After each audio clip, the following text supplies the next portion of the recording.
Gundam's been around for a while. Many shows, series, OVAs, movies, a bunch of stuff. Some better than others. But let's shelf animation for today and talk about the other form of media, books. Well, manga. Since there's plenty out there, so I'd like to recommend 6 Gundam manga. But not just any manga. All these are going to be rather easy to read. Might have to watch a series or two, most you can read right after this video. Then all these are going to have either an official English translation and can be physically purchased, or have fan translations that can be easily found online. Next, all of them are finished. I don't want to leave you high and dry, so any of these you're not going to have to wait for who knows how long for the next volume or chapter. And finally, I'm going to be as spoiler free as possible, but with that through, let's get into it. First up is a series many know, with very recognizable mobile suits, and always on the wish list of wanting to be animated, and that's Gundam Crossbone. Written in 1994 by the creator of Gundam himself, Yoshiyuki Tomino, and illustrated by Yuichi Hasegawa. It's 6 volumes taking place in U.C. 133, late Universal Century. But don't let that scare you. Despite being so late, the only things you really need to watch beforehand is F91. Crossbone follows the Crossbone Vanguard crew and the war against Jupiter Empire, trying to stop their plan to conquer Earthsphere and put all of humanity under their rule. Crossbone shows life in space, the struggles people have, and even with humanity colonizing space, the fight for resources is still there. Crossbone is old, and it has an old art style, which I like. It looks real different. The mobile suits as well, they're much more round and smooth, less mechanical. With the addition of late UC and all the bad guys looking like bugs, to this day it still stands out and is really unique. And we have to mention the main mobile suits, the Crossbones, and oh god, I love these guys. These are goddamn pirate themed mechs. Not just that, the X1 and 2's loadout is beautifully unique. From its beam Zanbar looking like a beam cutlass, which is an attachment away from being a beam rifle, then the pistol looking like a flintlock, scissor anchors which are hip mounted grapple hooks, a hidden knife on the foot, and later, much more. Each fight is fun to see. With the cool arsenal, they're always bringing something new to the table and always using it in just unique ways. And that's just this guy. There are plenty other mobile suits that have just as cool things. And just to be spoiler free and give you a little tease, there are some interesting things, like maybe what if you want to hold 10 plus beam sabers in one hand and 6 plus beam rifles in the other? Well, there's a guide just for you. If you're still not convinced, since Crossbone's introduction, be it Gunpla or games, they constantly appear, and Crossbone does have sequels, more than you would think, so it opens that up. Then for the final push, it's late UC. A part of UC Bandai really doesn't like touching, so we take what we can get. For our next entry, we can describe it in many ways. I like to say it was cheesy, even for the time, but that's what's charming about Gundam Wing. It's melodrama, nice mobile suit design, and topped with a cast that looks like boy band members, it's special. To the old folks who watched it on Toonami, it was game changing. To some, it brought them into the series. Be the TV run or endless waltz, Wing is, well, Gundam Wing. While Wing has a few mangas, let's look at the next entry, Gundam Wing Endless Waltz, Glory of the Losers. This is 14 volumes, with an official English release. This is a retelling of Gundam Wing using the Endless Waltz continuity. What's that? Well, Endless Waltz is an OVA taking place after Gundam Wing. The mobile suits in it are different. They didn't get an upgrade in between the shows, it's a redesign. So the events of Gundam Wing TV run happen but with the Endless Waltz design. Yeah, it is as odd as it sounds, it's just weird. Anyways, the manga eases into this with them getting the typical mid-season upgrade. Wing takes place in After Colony 195, a different universe from Universal Century.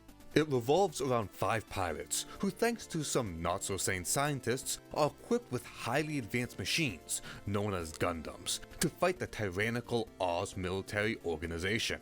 At first, the 5 think they're alone, and slowly meet up, interact, with not so open arms. They each fill a role and don't feel like one overshadows the other. The manga still feels true to Gundam Wing.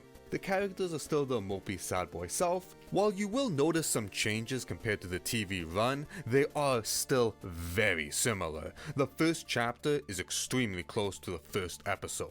But don't worry, you don't need to watch Wing to read this. As for the art, it still looks like Gundam Wing characters, and mobile suits, they all look beautiful. So now we're gonna go back to Universal Century to look at a more laid-back series. Written and illustrated by Sono Yoshihiko, we have We Federation Hooligans, which has a sequel, Gundam Katana, and a short story in between, 8-Guy 2,250 Miles Across North America.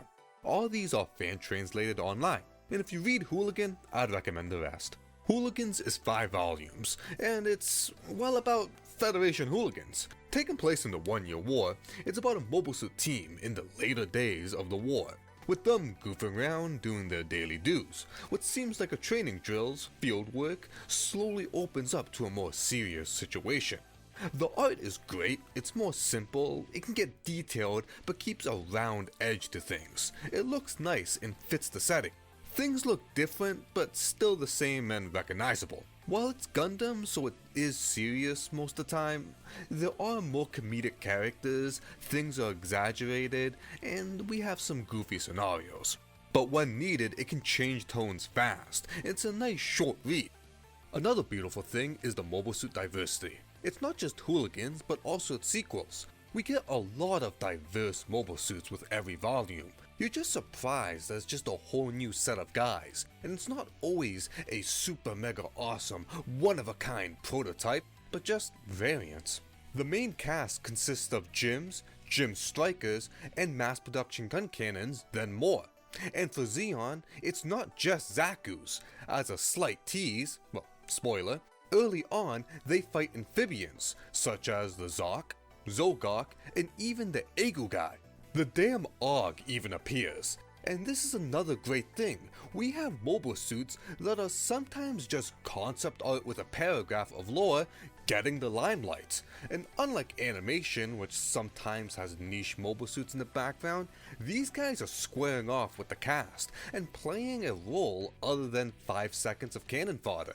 If you love yourself some niche mobile suits or just some variants, then Hooligans is a must. But if you're still not convinced, after this you can read Gundam Katana, which has the Jim Juggler. If you know, you know.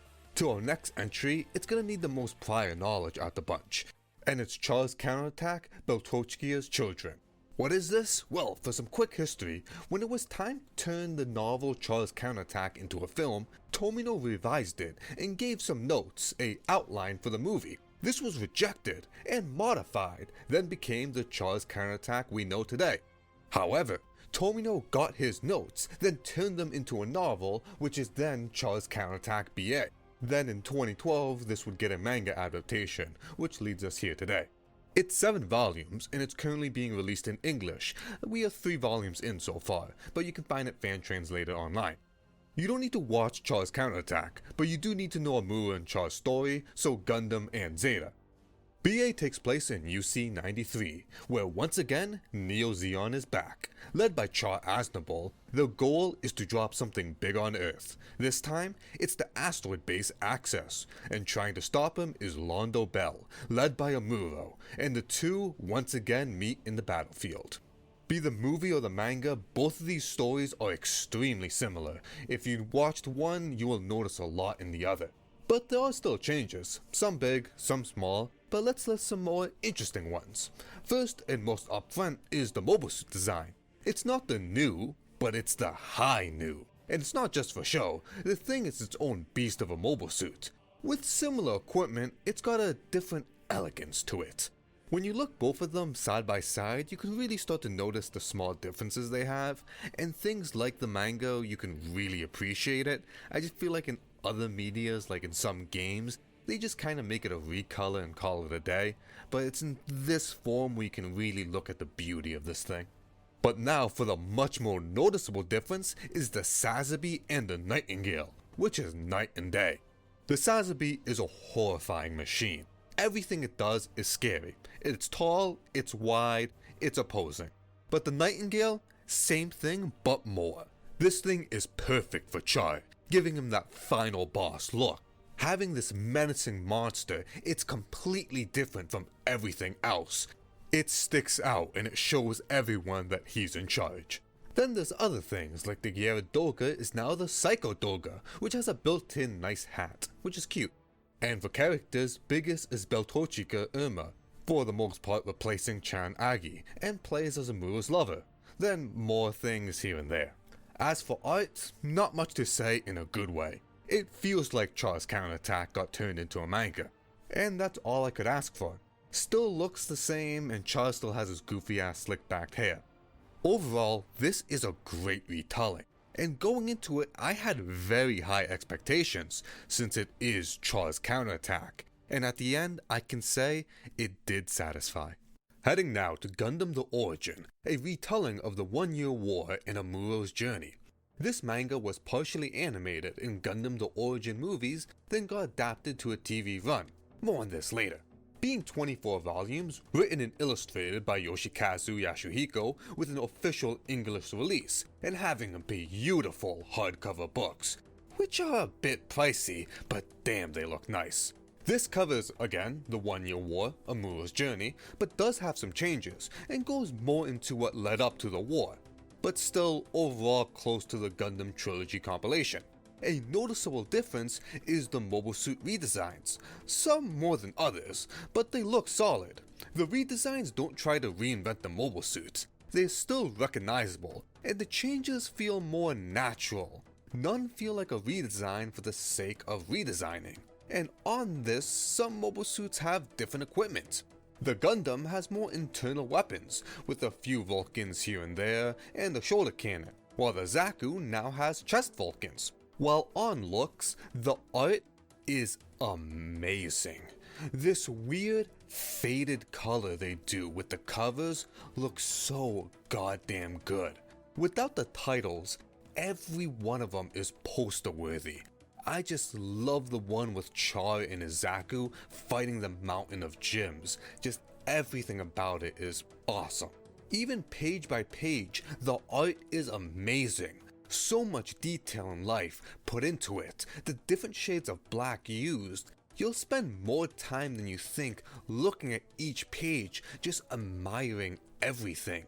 Now, Gundam The Origin is kinda animated. The movies/TV run cover volume 5 through 7 of the manga, which is a flashback covering Char's past, how he became the Red Comet, what led to the 1 Year War, and basically everything before Amuro gets into the Gundam.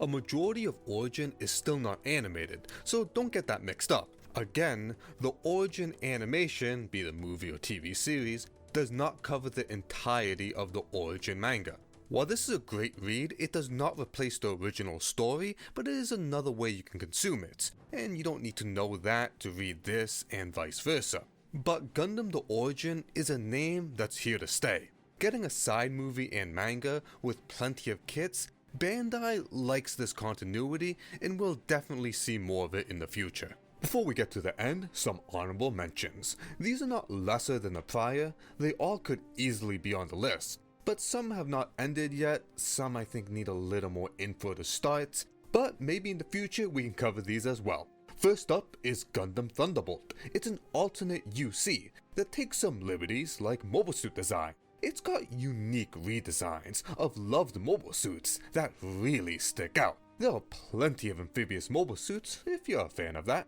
And while it starts at the end of the 1 Year War, it moves beyond that, and it also has 2 movies, December Sky and Bandit Flower. Plus it has a few kits, which is nice. MSV, The Return of Johnny Raiden. If you love MSV, you'll love this. The mobile suit diversity is crazy, and Johnny's story is pretty nice.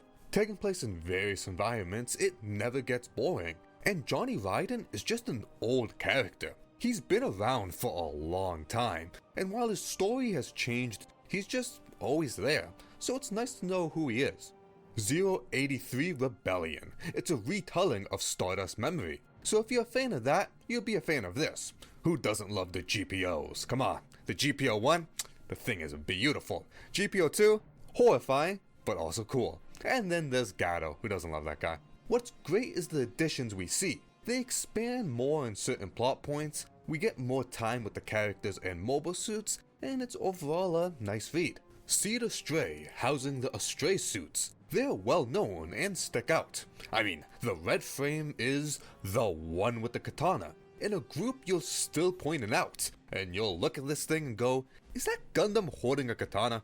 While having OVAs, they do have multiple mangas, so it opens that up. It, like the Crossbone, is a mobile suit that people recognize but don't know the story. You can also cram the Blue Destiny, Pale Rider, and many more side story mobile suits. I'd also throw in Battle Tales of Flanagan Boone, which is through Zeon's perspective, and does a really good job painting how horrifying the Gundam is, and the imagery used really nails it through. But this is just the tip of the iceberg. There is many more I could recommend.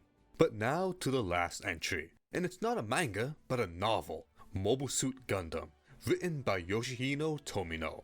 It's officially translated, it's 520 pages, and it's again about the 1 year war and Amura's journey. But it's different. It feels the same, but every chapter, things are just different.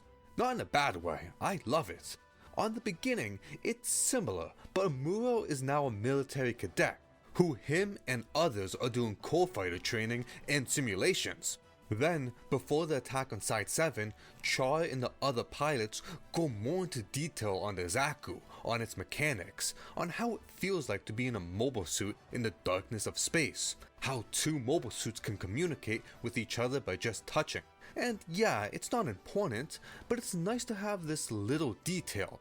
When Side 7 is attacked, Amuro makes remarks of seeing dead bodies from the Zakus. A close friend dies near him, he gets blood on him and has little time to process what's happening. And before getting into the Gundam, he sees dismembered limbs. It's a realistic depiction of what a mobile attack would be and the amount of damage they can do. And that's throughout the whole book. Another big change is characters. Many will appear that you recognize, some don't, and some will with different roles, like Rambaral, who's still involved but not at all like he is in the anime. His role is completely different. Then there's characters like Cusco Al, an important character that plays a big role in Amura's development, that's non-existent in the anime trilogy or origin. I had to double check to see if she appeared in anything else, and in the Jiren Greed video games is her only other appearance outside the novel, which is just crazy to think about. Also in this appearance, she has pink hair for some reason. It's brown in the novel. I do want to keep this as spoiler free as possible, but it does hinder me a bit. Some of the biggest changes are major spoilers, but do know again, this is not slight changes. There are pretty massive changes to the story. Now, would I recommend you start with this novel? Yes and no. Yes, you don't need to know anything about Gundam to read this book. But also, no, the sequels of Gundam aren't based off this, they're based off the anime and the trilogy. And while the info you get from this can apply to other series, it's not the best source. But let's look past that. It's not about, is this good for beginners? This novel is just a good book. Because it's so standalone, you can just recommend it to anyone who likes reading. And at the end, that's what I gotta say. Yes, this is a good Gundam book, but also this is just a good book in general. I'd recommend it. For those who are a fan of Tomino's anime, it really has his style in it, and throughout it, you will be reminded Tomino wrote this. Now, none of these entries are the best out there. They're not the pinnacle of Gundam manga. There's some really good stuff, and there's some more good stuff out there that I haven't even mentioned. And yes, these are 1 year war and retellings, but I think these are just good starts. They have iconic mobile suits that appear in many things. It's nice to know the source materials of cool looking mobile suits. Other than that, they're just good stories. The retellings don't replace the old, but just another way to enjoy it. And if you read all these, please give a recommendation down below. But that's that for today. Thank you all for watching, and for those who support the channel, you are all lovely. Remember to support the official release of Gundam Manga. It shows that we're interested in these being translated, but also support those who fan translate. Be a group on a mission or an individual on their spare time, they do the Lord's work, allowing many to read series that would never see the light of day in English. Anywho, take care and I hope to see you all next time.